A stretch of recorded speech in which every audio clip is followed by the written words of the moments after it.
রায়গঞ্জে প্রকাশ্যে ঘাসফুলের কোন্দল, তৃণমূল প্রধানের বাড়িতে হামলা চালালেন দলেরই নেতাকর্মীরা।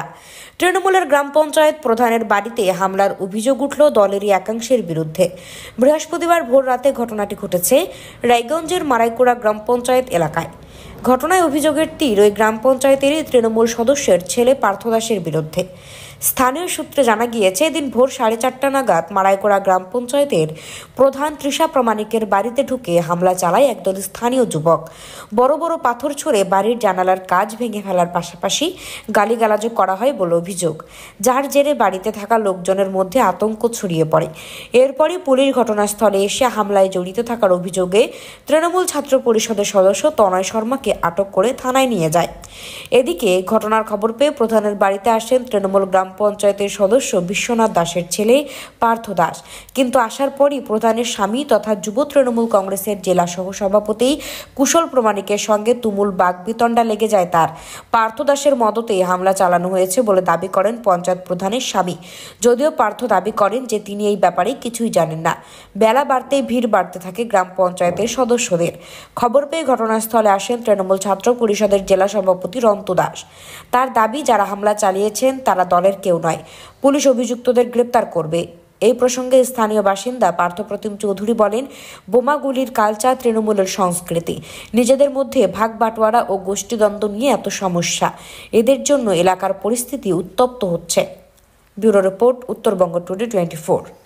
আনন্দ সংবাদ, সুশিক্ষার শুভ সংবাদ জানাচ্ছে প্রসাদগঞ্জ বিদ্যানিকেতন, যেখানে central model academy English medium স্কুলে 2025-26 শিক্ষাবর্ষের নার্সারি থেকে পঞ্চম শ্রেণী পর্যন্ত ভর্তি চলিতেছে।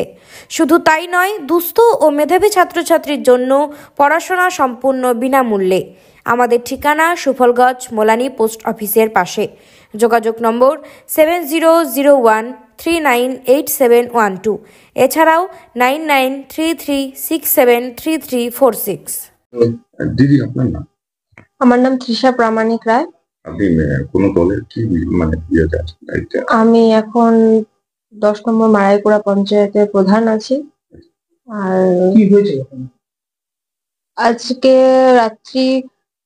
রাত্রি বলবো না, ভোর বলবো, কটার সময়? 4টা থেকে 4:15টার মধ্যে অনেক জোরে বোমের আওয়াজ পাই প্রথমে। তারপরে কেউ বা কাহারা বড় বড় ইট নিয়ে, মানে আমাদের যেহেতু কাচের বাউন্ডারি, সে কাচের জানালার মধ্যে ক্রমশ হিট করতে থাকে, মানে পাথর ছোড়ে। গুলিরও আওয়াজ পেয়েছি আমি, আর বোমের আওয়াজ তো প্রথমেই পেয়েছি। তারপর থেকে পাথর ছুটতে শুরু করে, মানে এত পাথরের, মানে বৃষ্টির মতো, পুরো পাথর, ইট পাথরের বৃষ্টির মতো ছুড়ে যায়। তারপর আমাদের এখন কে বা কারা করেছে সে তো একজনকে তো আমরা দেখতেই পেয়েছি, তাদের নামগুলো হচ্ছে,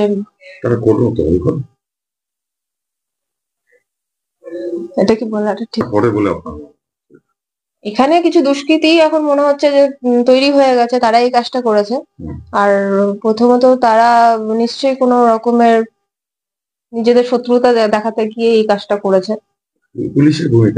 পুলিশের ভূমিকা আমরা সঙ্গে সঙ্গে পুলিশকে ফোন করেছি, কিন্তু ওনারা আসতে বা বুঝতে হয়তো সময় লাগিয়েছে, কিন্তু আমরা আশা রাখছিলাম যে পুলিশ আরো তাড়াতাড়ি একটু সক্রিয় হয়ে আসবে। আপনি একজন এলাকার জনপ্রতিনিধি, প্লাস আপনি একজন শাসক দলের নেতা, সেখানে গিয়ে আপনি নিরাপত্তা নেই, তাহলে সাধারণ মানুষরা কোথায় নিরাপত্তা নেই? কি বলবেন? এটা নিয়ে সত্যিই ভাবার বিষয় আছে, যেখানে আমরা জনপ্রতিনিধিরা বা আমরা শাসক দলের জনপ্রতিনিধিরা নিজেদেরকে নিরাপত্তা এখন আধারে দেখছি না, সেখানে সাধারণ জনগণের তো অবশ্যই সমস্যা আছে।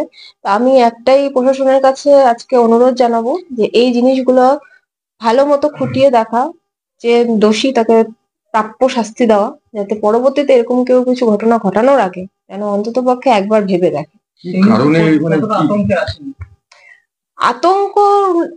প্রথম আতঙ্ক যে এরকম জিনিস হওয়াটাই অস্বাভাবিক ব্যাপার।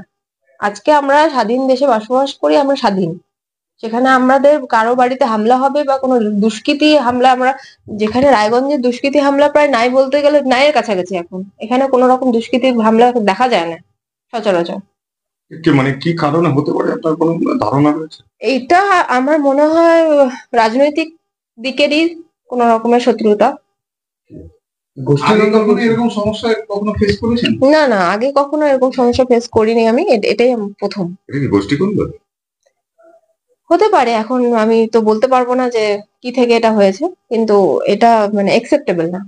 আচ্ছা, বাড়িতে কখন দেখলেন যে এরকম ভাবে ইট পাটকেল পড়ছে, এরকম বোম পড়ছে? 4টা থেকে 4:15টার মধ্যে এই ঘটনাটা ঘটেছে, আর এটা কন্টিনিউয়াসলি চলেছে 5টা অব্দি।